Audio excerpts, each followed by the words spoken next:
नमस्कार, मैं हूं अंजलि इस्टवाल और हमारे इस खास कार्यक्रम में आपका स्वागत है, जिसमें हम आपको बताते हैं कि कोरोना वायरस से जुड़ी कौन सी खबर सही है और कौन सी महज अफवाह है।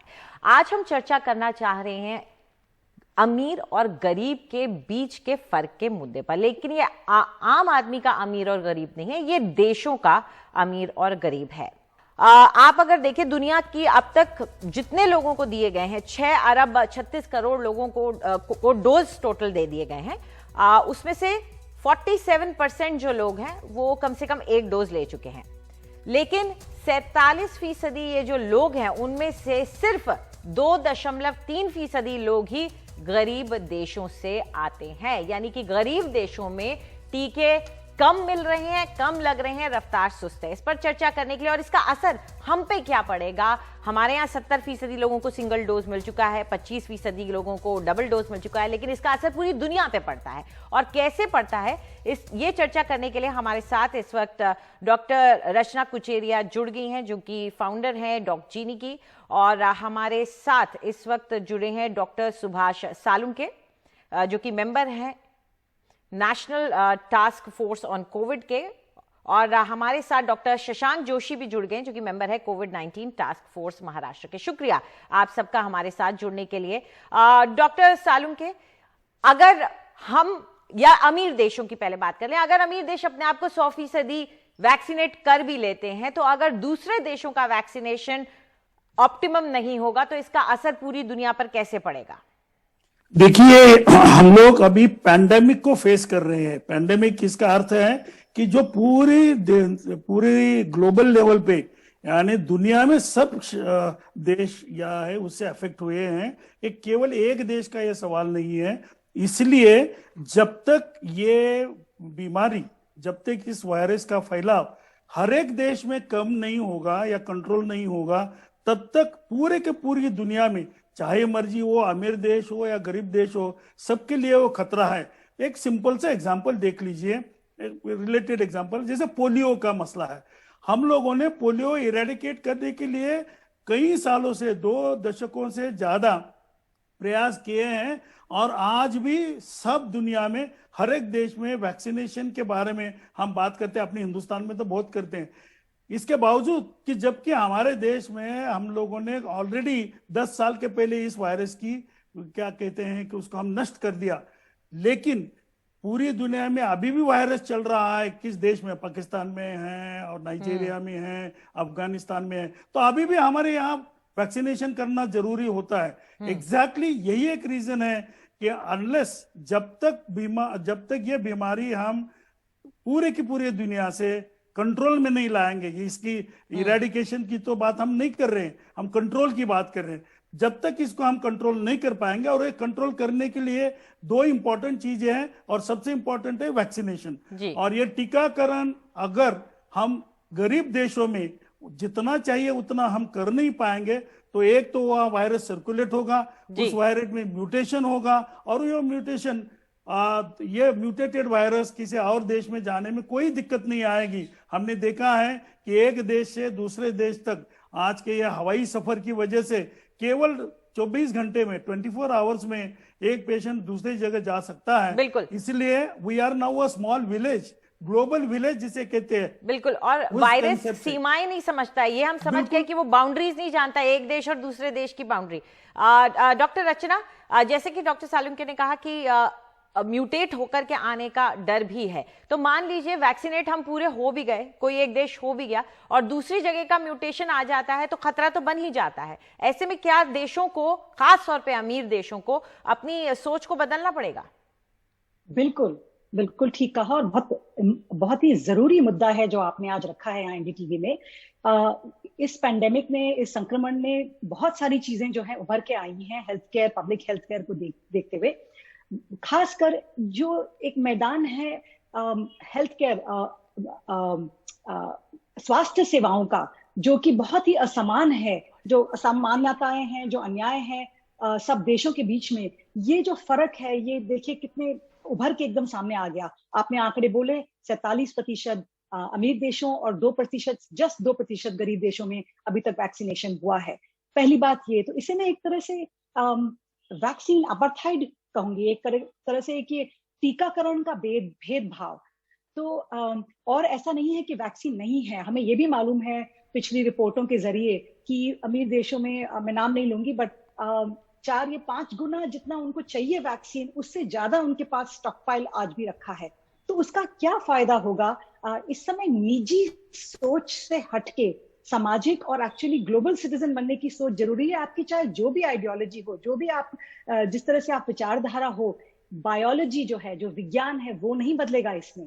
तो हर एक ग्लोबल सिटीजन को, हर एक जने को ये प्रेशर अपनी सरकारों पे लगाना है कि जल्दी से जल्दी टीकाकरण विश्व भर में हो, ताकि आपकी सुरक्षा और विश्व भर की एक दूसरे से लिंक्ड है। जैसे डॉक्टर साहब ने अभी कहा कि 24 घंटे में वायरस वहां से वहां उड़ के आएगा।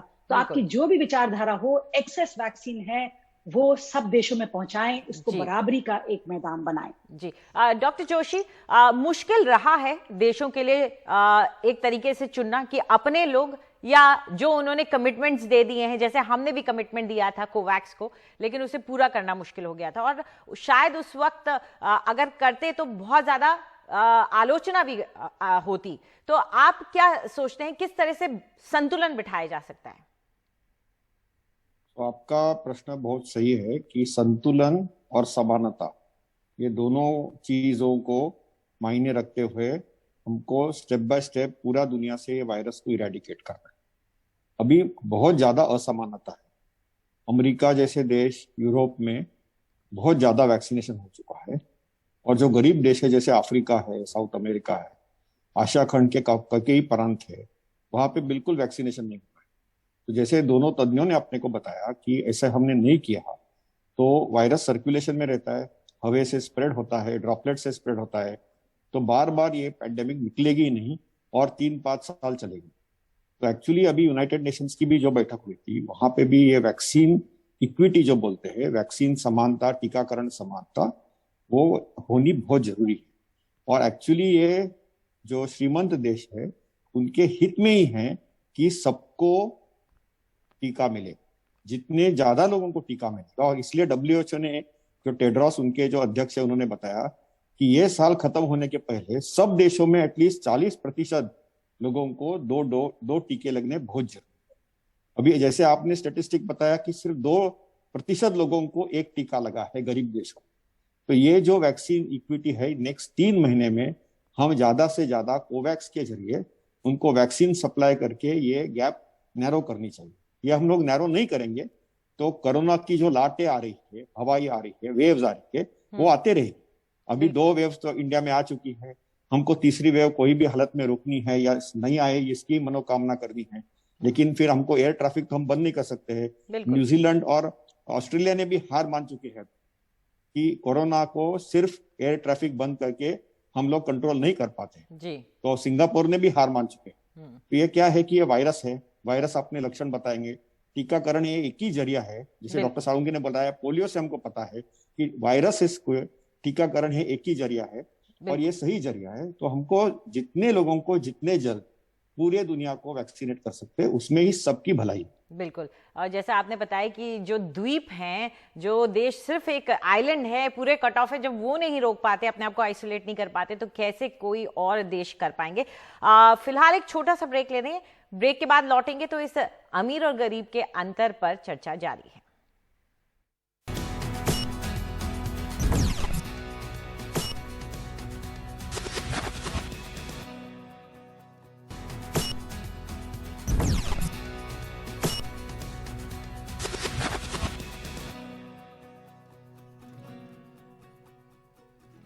हमारे इस खास कार्यक्रम में आपका एक बार फिर से स्वागत है। चर्चा कर रहे हैं अमीर और गरीब देशों के बीच टीकाकरण के फर्क की, और हमारे साथ डॉक्टर सुभाष सालुंके और डॉक्टर रचना कुचेरिया जुड़ी हुई हैं। डॉक्टर सालुंके, जो लोग बाहर जाना चाह रहे हैं और अगर ऐसे देशों में जाते हैं, क्योंकि काम आपको कभी भी कहीं ले जा सकता है, अफ्रीकाई देशों में ले जा सकता है, कहीं पे भी जा सकता है, तो जो ऐसे देशों में जाए जहां पर वैक्सीनेशन कम हो, तो वो क्या करें? आई थिंक जो भी इंसान, जो भी व्यक्ति ऐसे देशों में जाते हैं, उन्होंने पहले तो अपने, जैसे हिंदुस्तान से कोई जाता है, अपने देश में जो 2 टीके लेना जरूरी है वो पहले लेने चाहिए। सबसे इंपॉर्टेंट पहली बात है। दूसरी बात यह है कि वहां जाने के बाद में बेसिक प्रिकॉशंस, जैसे हम कोविड अप्रोप्रिएट बिहेवियर की बात करें, उसको बहुत ज्यादा स्ट्रिक्टली फॉलो करना जरूरी है। Mask is a part of the game, a part of the intervention, कि जिसको हम भूले नहीं, बिल्कुल ही नहीं। चाहे मर्जी लोग क्या कहें ना कहें, मास्क का यूज और भीड़ भाड़ में न जाना, ये दो चीजें जो है, और डेफिनेटली हैंड वॉशिंग, ये अगर हम तीन मिनिमम, चाहे कहीं भी अफ्रीका में जाओ या कहीं भी जाओ, तो और मैं तो ये कहूंगा अमीर देशों में जब जाते हो फिर भी ये इसका पालन करो। तो मुझे लगता है टेम्पररी ही अगर आपको जाना पड़े तो भी इसको भूले ना, और 2 डोसेस अगर हम लें और उसके बाद कम से कम 3 हफ्ते के बाद गए तो काफी अच्छी हद तक आपको प्रोटेक्शन मिल सकता है। उसके सिवा दूसरा चारा ही नहीं है। जी बिल्कुल। डॉक्टर कुचेरिया, जिन देशों में बूस्टर डोज की बात हो रही है, अमीर देश हैं वो जाहिर तौर पर, अगर वहां बूस्टर डोज लगने शुरू हो जाते हैं और यहाँ बाकी के जगहों पे नहीं पहली डोज भी हो पाती है, तो इसका क्या आपको लगता है कि इस साल के अंत तक या अगले साल के अंत तक कोई दोनों में इक्वालिटी आ पाएगी? ये तो बिल्कुल ठीक कहा आपने। अब कई जो अमीर देश हैं उनमें तीसरा बूस्टर डोज भी लगना शुरू हो गया है। वृद्धों को ही नहीं, अब तो जो कॉलेज के स्टूडेंट्स हैं उनको भी नोटिफिकेशन आ रहा है। तो मेरे हिसाब से तो ये असमानता जो है स्वास्थ्य सेवाओं की और स्वास्थ्य एक्सेस की, जो दुर्लभता है लोगों को जो स्वास्थ्य की जो बेसिक चीजें मिलने की, ये और बढ़ रही है। तो इसमें सब जो लीडर्स हैं, वर्ल्ड के लीडर्स हैं, WHO ने इसमें रास्ता दिखाया है, लीडरशिप दिखाई है, तो इसको एक बहुत सीरियसली लेके बैठ के सोचना चाहिए और आगे काम भी करना चाहिए, ताकि जो उन्होंने एक टारगेट रखा है 40% तक का एंड ऑफ द साल के आखिर तक कि लोगों को एक डोज तो मिल जाए, वो हम सबको, आई थिंक पूरी दुनिया पे ये एक रिस्पॉन्सिबिलिटी है कि सब देशों में ये हो जाना चाहिए। कोई भी सुरक्षित नहीं है, जैसा कि मैंने पहले भी कहा कि कोई भी आइडियोलॉजी हो, आप नेशनलिस्टिक हो, ग्लोबल सिटीजन मानते हो अपने आप को, किसी तरह भी आप सोचते हो, तो बायोलॉजी तो नहीं बदलेगी, तो कोई भी सुरक्षित नहीं है। आप यही एक चीज पे गांठ बांध लीजिए कि अपना इसमें नेशनलिस्टिक स्वाभाविक सेल्फिश एक आइडियोलॉजी देख के कोई फायदा नहीं है, क्योंकि जब तक संक्रमण के लिए हम लोग सब एकजुट पैंडेमिक के लिए, जैसे डॉक्टर साहब ने भी कहा, नहीं हो जाएंगे, इसमें ढील नहीं छोड़ेंगे, तो ये कहीं ना कहीं सिमर करता रहेगा, कहीं बिल्कुल कहीं पकता रहेगा और ये अपना खराब सर फिर से उठाएगा। तो इसमें एक आई वुड से कि ग्लोबल टुगेदरनेस की बहुत जरूरत है और आगे बढ़ें इकट्ठे। बिल्कुल, शुक्रिया आप दोनों का, आप हमारे साथ जुड़े। तो उम्मीद करते हैं कि सभी देश साथ मिलकर इस पैंडेमिक को खत्म करने, इसको काबू में लाने के लिए काम करेंगे। फिलहाल हमारे इस कार्यक्रम में इतना ही। नमस्कार।